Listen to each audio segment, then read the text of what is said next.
என்னோட பேரு ஸ்ராவ்யா. எங்க ஊரு கோதாவரி கரையில இருக்கிற ஒரு சின்ன கிராமம். எங்க அப்பா ஒரு சின்ன விவசாயி. எங்களுக்கு நிறைய சொத்துக்கள்லாம் இல்ல.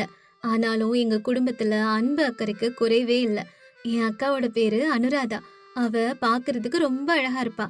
ஆனா அக்காவுக்கு சின்ன வயசுல இருந்தே படிப்பு மேலயும் அலங்காரத்து மேலயும் தான் ஆர்வம் அதிகம். சமையலே செய்ய தெரியாது. ஆனாலும் அவளுக்காக நான் தான் சமைச்சு கொடுப்பேன். ஆனா இந்த சமையல் தெரியாதுங்கிறதே என் அக்காவோட வாழ்க்கையில பெரிய சாபமா மாறும்னு எனக்கு அப்ப தெரியல. ஸ்ராவியா, எனக்கு ரொம்ப பசிக்குது. ஏதாவது செஞ்சிருக்கியா? அக்கா, நான் சாப்பாடு செஞ்சுட்டேன். உனக்கா சுட சுட உப்புமாவும் இஞ்சி துவையலும் செஞ்சிருக்கேன். அடடா, உன் கைப்பக்குவமே ருசி. அக்கா, என் சமையல்லாம் உனக்கு கல்யாணம் ஆகிறதுக்கு மட்டும்தான். நீ கல்யாணம் பண்ணதுக்கு அப்புறம் நானும் உனக்கு வந்து சமைச்சு கொடுக்க முடியும். ஏதாவது சமைக்க கத்துக்கோக்கா. அதான் உனக்கு நல்லது. ஐயோ ஸ்ராவியா, எனக்கு கேஸ் ஸ்டவ் ஆன் பண்ணுனாலே பயமா இருக்கு. எனக்கு வர புருஷன் இதெல்லாம் பாத்துக்க மாட்டாரா என்ன? எனக்காக சமைக்க ஆள் வைக்க மாட்டாரா? அக்கா இப்படி அப்பாவியா சொல்லிட்டா. ஆனா அக்காவோட ஜாதகத்துல எழுதி வச்சிருந்த விதி வேற. அக்காவோட அழக பார்த்து நகரத்துல இருக்க கோடீஸ்வரியான ராஜேஸ்வரி தேவி அம்மா அவங்களோட பையன் ஆனந்துக்கு அக்காவை பெண் கேட்டு வந்திருந்தாங்க. ராஜேஸ்வரி அம்மாவுக்கு பணம் சொத்தெல்லாம் விட வீட்டை பாரம்பரியமா சீரமைக்கிற மருமக தான் வேணும். அக்காவுக்கு சமையல் வருமா வராதான்னு கேட்காமலே கிராமத்து பொண்ணுதானே எல்லாமே தெரிஞ்சு வச்சிருக்கோன்னு நினைச்சிட்டாங்க. அக்காவோட கல்யாணம் பிரம்மாண்டமா நடந்துச்சு. அக்காவும் நகரத்துக்கு போயிட்டா. திருமணம் ஆன புதுசுல எல்லாமே நல்லதா இருந்துச்சு. ஆனா உண்மையான பிரச்சனையே சமையலறையில தான் ஸ்டார்ட் ஆச்சு. ராஜேஸ்வரி அம்மா வீட்டுல சமையல் ஆள் இருந்தாலும் மருமக கையால சாப்பிடணும்னு அவங்களுக்கு ஆசை. ஒரு நாள் காலையில, அம்மாடி மருமகளே, இன்னைக்கு நம்ம வீட்டு வேலைக்காரி லட்சுமி வரல. மதிய சாப்பாட்டை நீயே சமைச்சிரு. எனக்கு ஒன்றும் பெருசா வேணாமா. கொஞ்சம் பருப்பு போட்டு சாம்பார் வச்சிரு, வெண்டைக்காய் வறுத்துடு, சுட சுட சாதம் செஞ்சிரு. எல்லாம் உங்க ஊர்ல கிராமத்துல எப்படி செய்வாங்களோ அப்படி செய்யுமா. அது வந்து எனக்கு அது என்னம்மா சமைக்கதானு சொன்ன, ஏன் தடுமாறுற? நீ புது பொண்ணு இல்லையா? உன் கைப்பக்குவம் எப்படி இருக்குன்னு நான் சாப்பிடணும்னு ஆசைப்படுறேன். அதனாலதான் சொன்னேன். உன் புருஷன் ஆனந்தும் உன் சாப்பாடு சாப்பிடணும்னு நினைக்கிறாமா. ஆமா அனுராதா, நீ ட்ரை பண்ணு. அம்மாவுக்கு உன் கைப்பக்குவம் எப்படி இருக்குன்னு ருசிய காட்டு. ஆனந்தும் அப்படி சொல்லவும் அக்காவுக்கு என்ன செய்யணும்னே புரியல. எனக்கு போன் செய்யலனாலும் அத்தை அங்க இருக்காங்க. தைரியமா சமையல் அறைக்கு போறா. சாம்பார்ல எவ்வளவு உப்பு போடணும்னு தெரியல, வெண்டைக்காய் எவ்வளவு நேரம் வறுக்கணும்னு தெரியல. ஏதேதோ செய்தா. மதிய சாப்பாட்டு நேரம். ராஜேஸ்வரி அம்மா ஆசையா சாப்பாட்டுல சாம்பாரை கலந்து வாயில வச்சாங்க. உடனே அவங்க முகம் மாறி போயிடுச்சு. ராஜேஸ்வரி அம்மா தட்டிலே கை கழுவிட்டு, ஐயோ என்ன இது உப்பு உப்பா இருக்கு, பருப்பு வேகவே இல்ல. அத்த, தயவு செஞ்சு என்ன மன்னிச்சிருங்க அத்த. எனக்கு சமையல் செய்ய தெரியாதத்த. அதான். என்னம்மா சொல்ற? உனக்கு சமையல் செய்ய தெரியாதா? கிராமத்துல இருந்து தானே வந்த. அங்க சமையல் கத்துக்காமே வந்து கல்யாணம் பண்ணிக்கிட்டியா? அழகு இருந்தா போதுமா? குறைஞ்சபட்சம் சாம்பார் எப்படி செய்யறதுனால தெரியலன்னா எப்படி? என் மகனுக்கு தினமும் இதையே செஞ்சு போடுவியா? ச்சே, என் பசி செத்து போச்சு. அம்மா, அவ போக போக கத்துக்குவாமா. எதுக்கு இந்த மாதிரி கோவப்படுறீங்க? என்ன போக போக கத்துக்குவாளா? இப்பவே 1 மாசம் ஆச்சு. ஒரு சாப்பாடு செய்ய தெரியல. நாளைக்கே சொந்தக்காரவங்க யாராவது வந்தா ராஜேஸ்வரி மருமகளுக்கு சமையல் வராதான்னு கேட்டு சிரிப்பாங்க. அப்படி அவங்க சொல்லவும் அக்கா அவளோட ரூமுக்கு போய் பயங்கரமா அழ ஆரம்பிக்கிறா. அந்த நாளுக்கு அப்புறம் அவளோட அத்தை சமையல் அறைக்குள்ளே விடுறது இல்ல. உனக்கு ஒண்ணு தெரியுறது இல்ல.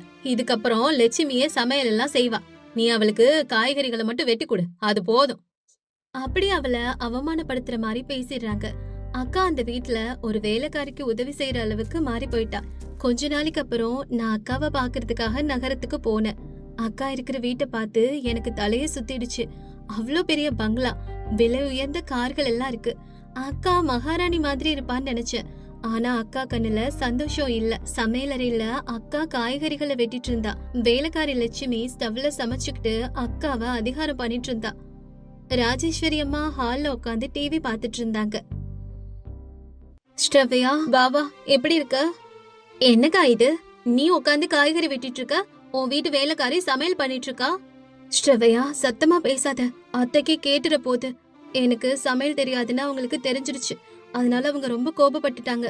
அதுக்கப்புறம் என்ன சமைக்க விடுறதில்ல. நான் வெறும் பாத்திரம் கழுவுறதும் காய்கறி வெட்டுறதும் அந்த மாதிரி சின்ன சின்ன வேலைகளை தான் செஞ்சுட்டு இருக்கேன். இவங்க படி இங்க பேசிட்டு இருக்கும் போதே அங்க ராஜேஸ்வரி அம்மா வராங்க. என்ன இங்க சத்தம்? ஓ, உன் தங்கச்சி வந்திருக்காளா? வாமா வா, சரி சரி, உன் தங்கச்சிக்கிட்ட அப்புறம் பேசிக்கலாம். முதல்ல அந்த வெண்டைக்காயை வெட்டி லட்சுமிக்கு கொடு. லட்சுமி, கூட்டுல உப்பெல்லாம் சரியா போட்டிருக்கியான்னு பாரு. அன்னைக்கு இவள மாதிரி உப்பு அள்ளி கொட்டி உப்பு கஷாயம் பண்ணி வச்சிடாதமா. இவங்க இப்படி பேசினதை கேட்டு என்னால தாங்கவே முடியல. அக்காவை வேலைக்காரி முன்னாடியே இழிவா பேசுறாங்க. அக்காவும் இத கேட்டுட்டு தலை குனிஞ்சு காய்கறிகளை வெட்டிட்டு இருக்கா. ஆனா அக்காவை இந்த பிரச்சனையில இருந்து வெளியே கொண்டு வரணும்னு எனக்கு தோணுச்சு. அன்னைக்கு ராத்திரி எல்லாரும் தூங்குனதுக்கு அப்புறம் நானும் அக்காவும் அக்காவோட ரூம்ல பேசணும். அக்கா, நீ இப்படி சும்மா அழுதுகிட்டே உட்கார்ந்துருந்தா அதனால ஒரு பிரயோஜனம் இல்ல. பிரச்சனை என்ன? உனக்கு சமையல் வரல அதானே? அது ஒண்ணும் பிரம்ம ரகசியம் இல்ல, நான் கத்து தரேக்கா. வேணா ஸ்ராவியா, எனக்கு சமையலே செய்ய வராது. நான் செஞ்சா அது எப்படியும் நல்லா இருக்காது. அப்புறம் அத்தை என்ன மறுபடியும் திட்டுவாங்க. அக்கா, நீ இப்படி பயப்பட்டனா வாழ்நாள் ஃபுல்லா அவங்க உன்னை திட்டிகிட்டே தான் இருப்பாங்க. அவங்க வாயை மூடணும்னா நீ கரண்டியை பிடிக்கணும். நாளையில இருந்து அத்தை எழுந்துறதுக்கு முன்னாடி நாம சமையல் அறைக்கு போவோம். நானும் பக்கத்துல இருந்து உனக்கு சமையல் செய்ய கத்து கொடுப்பேன். அது ஒன்னும் பெரிய விஷயம் இல்லக்கா. அடுத்த நாள் காலையில 5 மணிக்கு, அக்கா முதல்ல பயப்படாம ஸ்டவ் பத்தவை. பயப்படாத, இன்னைக்கு வெண்டைக்காய் வறுவல் செய்வோம். இதுக்கு எண்ணெய் எவ்வளவு ஊத்தணும்? இதோ இந்த ஸ்பூனை வச்சு 2 ஸ்பூன் போடு. எண்ணெய் சூடானதுக்கு அப்புறம் கடுகு போடணும். அது நல்லா பொரிஞ்சு வந்ததுக்கு அப்புறம் வெண்டைக்காய் துண்டுகளை போடு. ஸ்டவ் அதிகமா வச்சு எரிக்க கூடாது, அது பச்சையா இருக்கும், வேகாது. சிம்ல போடு. முதல் 2 நாள் அக்காவுக்கு சமையல் கத்து கொடுக்கறது கஷ்டமா தான் இருந்துச்சு. அக்கா ஒண்ணு அதிகமா உப்பு போட்டுருவா, இல்லனா தாளிப்பா கருக்கிடுவா. ஆனா நான் பக்கத்துல இருந்து அதை சரி செய்வேன். அத்தை எழுந்ததுக்கு அப்புறம் அதெல்லாம் வேலைக்காரி செஞ்ச மாதிரி மேனேஜ் பண்ணுவோம். ஆனா ஒரு நாள் நான் பக்கத்துல இல்லாதப்போ அக்கா காஃபி போட்டா. ஆமா, இன்னைக்கு காஃபி யாரு போட்டது? அத்தை, இன்னைக்கு லட்சுமி வரல, அதனால நான் தான் அத்தை போட்டேன். பரவாயில்ல, குடிக்கிற மாதிரிதான் இருக்கு. சக்கரை அதிகமா இருக்கு, அதை மட்டும் குறை. அத்தை சொன்ன இந்த வார்த்தைகளே அக்காவோட மனசுல புதுசா தைரியத்தை கொடுத்துச்சு. அத்தை சொன்ன பரவாயில்லங்கிற வார்த்தையை மாத்தி நல்லா இருக்கும்னு சொல்ல வைக்கணும்னா அக்கா இன்னும் நிறைய பயிற்சி எடுக்கணும்னு தோணுச்சு. நான் அக்கா கூடவே இருந்து அவளுக்கு கத்து கொடுத்தேன். நான் வந்து ரொம்ப நாட்கள் ஆச்சு. அக்கா இப்போ சின்ன சின்ன கூட்டு, ரசம், பருப்பு இதெல்லாம் நல்லா செய்யறா. ஆனா உண்மையான பரிச்சை நாங்க எதிர்பார்க்காத நாள்ல வந்துச்சு. ராஜேஸ்வரி அம்மாவோட சின்ன வயது ஃப்ரெண்ட்ஸ் எல்லாம் லஞ்சுக்கு வீட்டுக்கு வரதா செய்தி வந்துச்சு. லட்சுமி, இன்னைக்கு லஞ்ச் ரொம்பவே ஸ்பெஷலா இருக்கணும். வரவங்க எல்லாம் ரிச் பீப்புள். அவங்களுக்கு பிரியாணி, சிக்கன் கிரேவி, வெஜ்ல பன்னீர் பட்டர் மசாலா, ஆலு கிரேவி இதெல்லாம் பண்ணிடு. ஐயோ, எனக்கு இதெல்லாம் தெரியாதுமா. அந்த பன்னீர் கிண்ணறெல்லாம் செய்ய வராது. எனக்கு தெரிஞ்சதை மட்டும் செய்யறாமா. என்னடி இப்படி சொல்ற? இப்ப கேட்டரிங்க்கு சொல்லி விடுறது கூட டைம் இல்லையே. இப்ப என் மானம் போக போகுது உங்களால. அத்த, நீங்க தப்பா நினைக்கலன்னா நான் ஒண்ணு சொல்றேன். எங்க அக்கா இன்னைக்கு சாப்பாடு செய்வாத்த. என்னது? ஓ அக்காவா? சாம்பார்ல இவ போட்ட உப்பு கடல்ல கிடைக்கிற உப்பை விட அதிகமா இருக்கும். இதுல பிரியாணி வேறையா? என்னம்மா காமெடி பண்றியா? இல்லத்த, இந்த வாரம் அக்கா நல்லாவே சமையல கத்துக்கிட்டா. நான் பக்கத்துல இருந்து அக்காவை செய்ய வைப்பேன். ப்ளீஸ் நம்புங்கத்த, அக்கா கையில ஒரு ருசி இருக்கு. ஒரு தடவை சான்ஸ் கொடுத்து பாருங்கத்த, அக்கா கண்டிப்பா நல்லா செய்வா. என்ன பண்றது, எனக்கும் இப்ப வேற வழியே இல்ல. ஆனா இந்த தடவை உங்க அக்கா நல்லா சமைக்கலைனா அவளை போகும்போது நீ கூடவே கூட்டிட்டு போயிடு. அத்தை இப்படி சொன்னதும் இந்த வார்த்தைகளை கேட்ட அக்கா ரொம்பவே நடுங்கி போயிட்டா. என்னால முடியவே முடியாது ஸ்ரவையான்னு சொல்லி அழுதா. நான் அக்காவோட தோளை தட்டி, இதோ சுயமரியாதைக்காக அக்கா, உன்னால எல்லாமே செய்ய முடியும், நான் கூடவே இருக்கேன்னு சொன்னேன். அக்கா, பாஸ்மதி அரிசியை ஊற வச்சிட்டியா? சூப்பர்.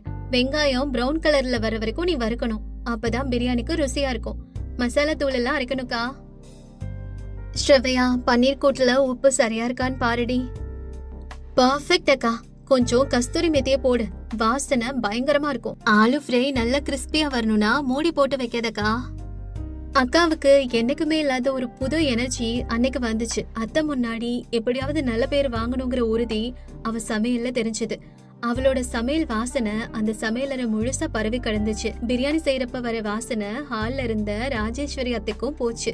மதிய சாப்பாட்டு நேரம். விருந்தினர்கள் ராஜேஸ்வரி அத்தை, ஆனந்த் எல்லாரும் உட்கார்ந்துருந்தாங்க.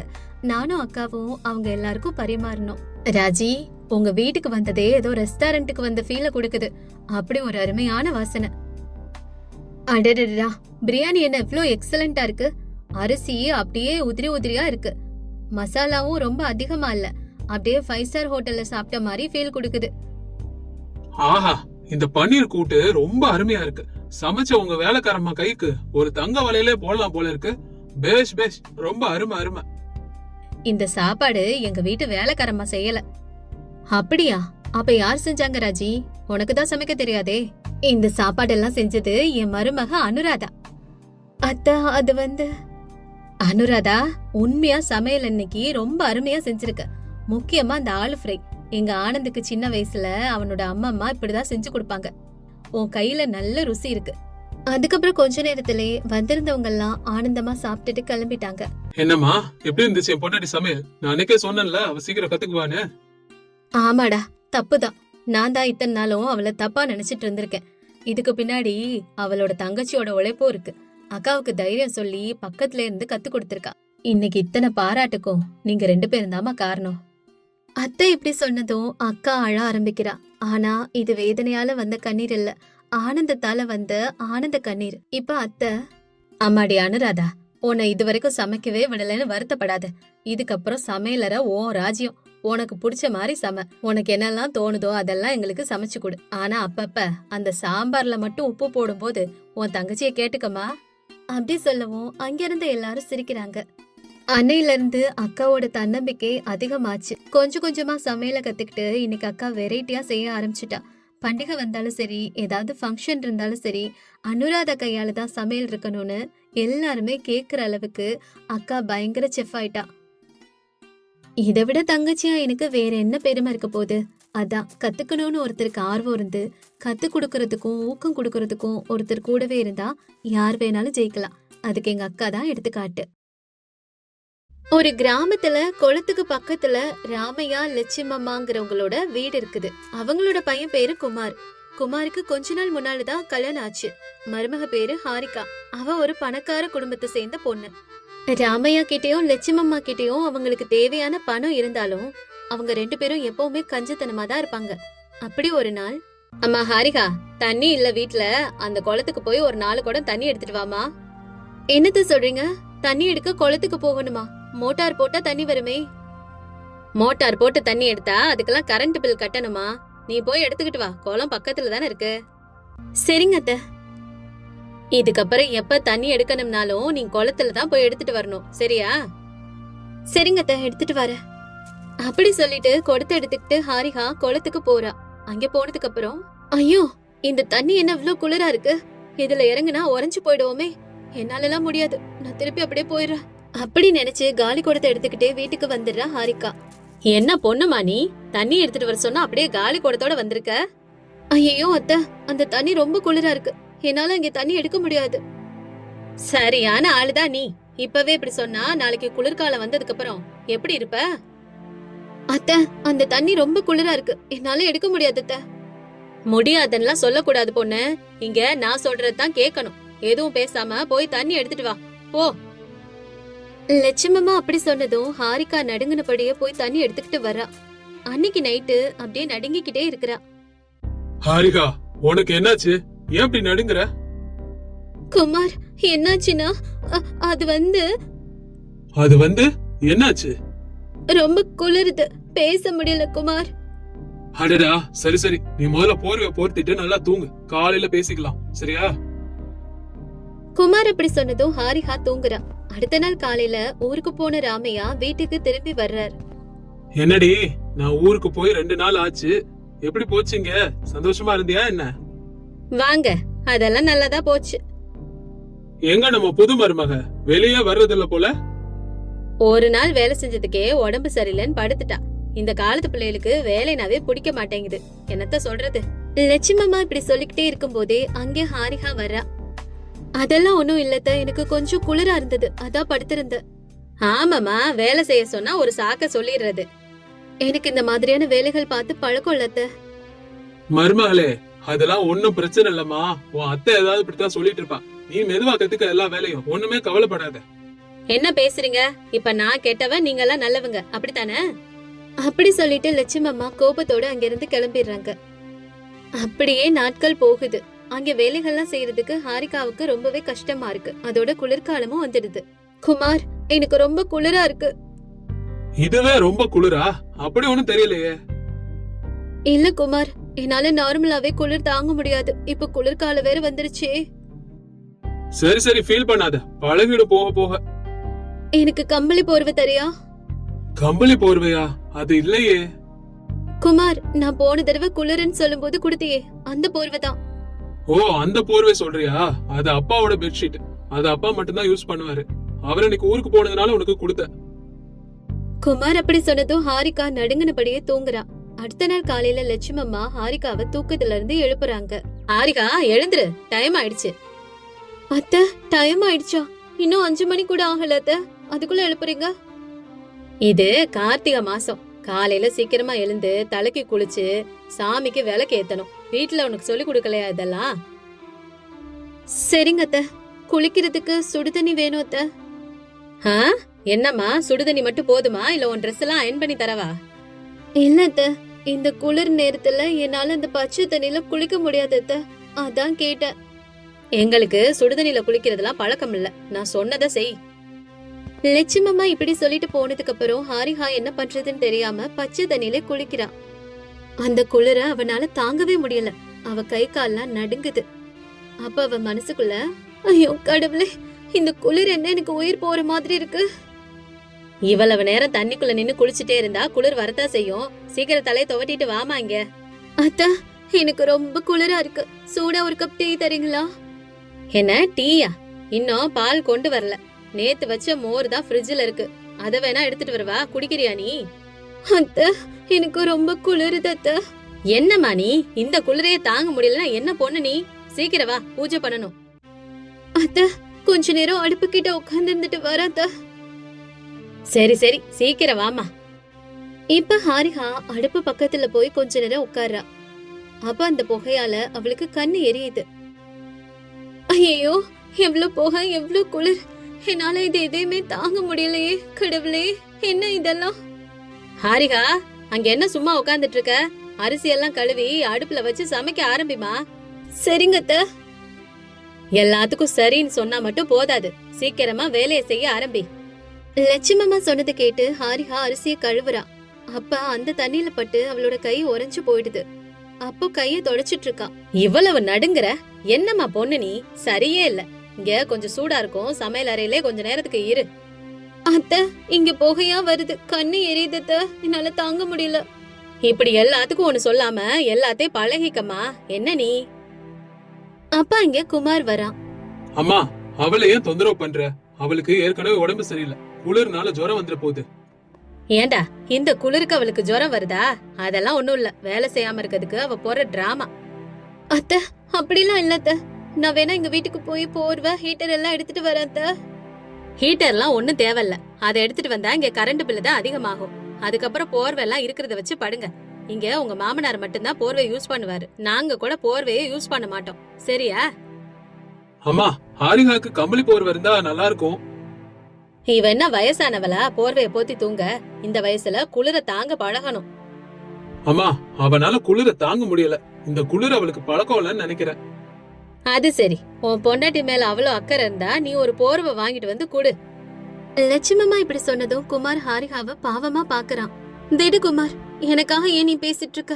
எனக்கு போர்வை வேணாம், அத்தைக்கு என்ன பிடிக்கல நினைக்கிறேன், அதான் அப்படி எல்லாம் பேசுறாங்க. அன்னைக்கு நைட் எல்லாம் ஹாரிகானால தூங்கவே முடியல. பயங்கரமா அவளுக்கு குளிருது. திடீரப்ப நடுங்கினபடியே எழுந்து உட்கார்ந்துருக்கா. ஹாரிகா, நைட் ஃபுல்லா நீ தூங்கலையா? என்னாச்சு? என்னால குளிர தாங்கவே முடியல குமார், நடுங்கிட்டே இருந்த. எங்க ஊர்ல இவ்ளோ குளிர் இருக்காது. இங்க சின்னதா மழை வந்தா கூட சுனாமி வந்த மாதிரி இருக்குது. ரொம்ப குளிரா இருக்கு. எனக்கு புரியுது ஹாரிகா, நீ கவலைப்படாத. நான் போய் போர்வைக்கு ஏற்பாடு பண்றேன் முதல்ல.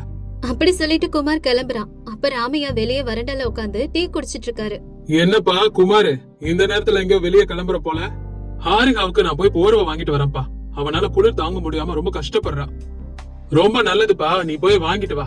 உங்க அம்மா கொஞ்சம் கஞ்சத்தனமா இருப்பா, ஆனா நம்ம வீட்டுக்கு வந்த பொண்ணுக்கு நம்ம தானே எல்லாம் பண்ணணும். பாவம், அந்த பொண்ணுனால குளிர தாங்க முடியல போல. போயிட்டு வா. உடனே குமார் டவுனுக்கு போயிட்டு பெட்ஷீட் ஹீட்டர் எல்லாம் வாங்கிட்டு வரான். அத பார்த்தோன்னே ஹாரிகா ரொம்பவே சந்தோஷப்படுறா. குமார், எனக்காக இதெல்லாம் நீ வாங்கிட்டு வந்தியா? ஆனா இப்ப குளிர் பரவாயில்ல. சரி ஹாரிகா, நீ இந்த குளிருக்கு பழகிக்கணும். அம்மா அப்படிதான் மனசுல பட்டதை பேசிடுவாங்க, அப்பா மட்டும் கொஞ்சம் புரிஞ்சுக்குவாரு. ஆமா குமார், முதல்ல எனக்கு இந்த குளிர் ரொம்ப கஷ்டமா இருந்துச்சு. ஆனா எனக்காக நீ இதெல்லாம் வாங்கிட்டு வந்திருக்கத நினைக்கும் போது ரொம்ப சந்தோஷமா இருக்கு. அன்னைக்கு நைட்டு ஹாரிகா லைட்ட போட்டுட்டு தையல் வேலை பாத்துட்டு இருக்கா. அங்கே வர லட்சுமம்மா அத பாத்துட்டு, என்னம்மா இந்த நேரத்துல லைட்ட போட்டு இப்படி கரண்ட வீணாக்கிக்கிட்டு இருக்க? இல்லத, அது வந்து நான் ஒரு ஸ்வெட்டர் உங்களுக்காக தச்சிட்டு இருக்கேன். இந்த குளிர்காலத்துக்கு உங்களுக்கு அது யூஸ் ஆகும்னு நினைச்சேன்.